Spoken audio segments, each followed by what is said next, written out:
When I came to Tufts, I had a deep appreciation of theater, and I was so excited to learn more about history, but I really wasn't a historian in any sense of the word, and I really didn't know what performance studies actually meant. So through my time at Tufts, I've come to a much deeper appreciation of studying history, and I've also come to understand performance studies.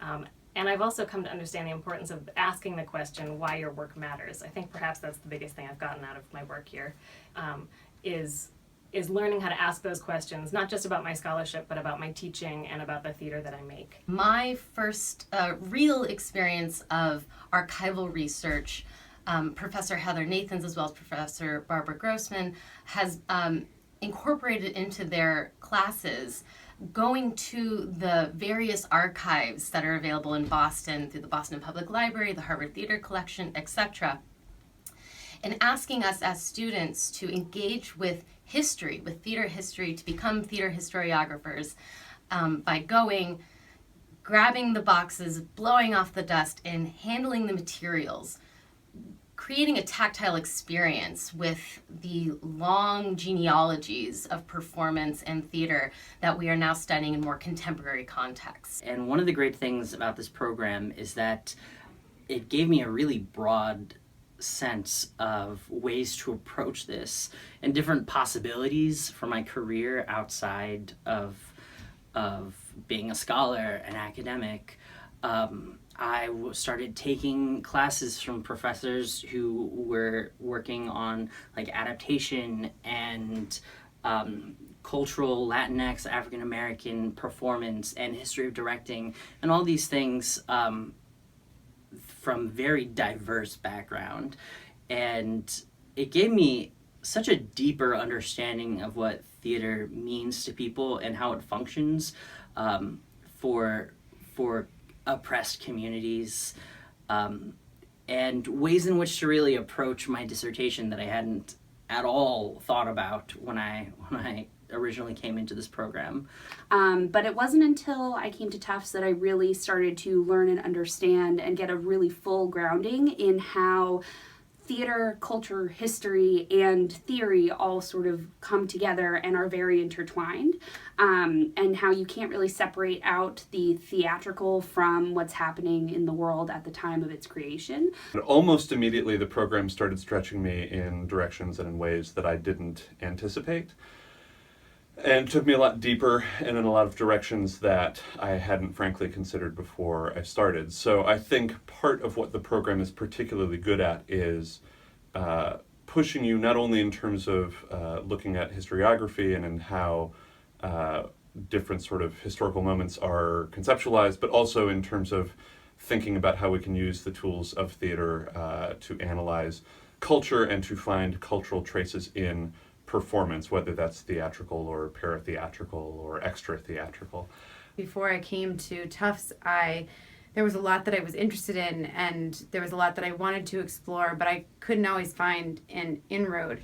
And I think because of Tufts, now I've become much better at asking questions of these, of not just theater, but of performances that I'm seeing in everyday life, and of making connections through those questions, not so that I can not just think about the theater or the performance itself in isolation, but how is it interacting with the world? How is it interacting with social structures or systems of power?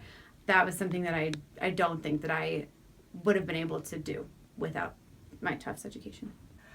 When I first came here, I wasn't sure, I wasn't clear about what archival research is, and I couldn't see a connection how it will help me in my research, because I was doing a contemporary research on a non-Western form, theater form. But after taking courses, after having the faculty members, I tried to understand how this object that we found in an archive could help us understand not just the theater, a theatrical form, but how we think and how the world operates during that time. So one of the most important takeaways that the PhD program at Tufts has taught me is to really think about what questions I'm asking when I approach research, and to think about that in many directions. So one of the main directions is thinking about it in terms of theater history, but I'm also interested in interdisciplinary research, thinking about ways that performance studies can expand that, ways that rethinking literary studies can expand that. And I think that that's really reflected in the diversity of professors and also how they have supported me in different ways. When I started in the program, not unlike a lot of people I think that come into master's and PhD programs in performance and theater history, I really thought of theater as being behind a proscenium arch. You know, what happened on that stage is kind of how we thought of theater and performance. But since I've been here, that's really changed. So for example, I got very interested in American spiritualism my first year here. My mom is a Reiki practitioner, and through conversations I had with her, I decided to go visit Lilydale, which is America's oldest spiritualist community. It's just south of Buffalo. And it's a community of psychics that live there year round and think about, you know, what that community might be like. And so when I went down there, it was really exciting to think about that through the lens of theater. How is this community performing belief? How is it a site of popular entertainment? How can we think of the structures there as performance spaces? How do we think of the people as actors and the audiences as traditional audiences? It was a really exciting time, and so that's just one way that theater has changed for me since I came here.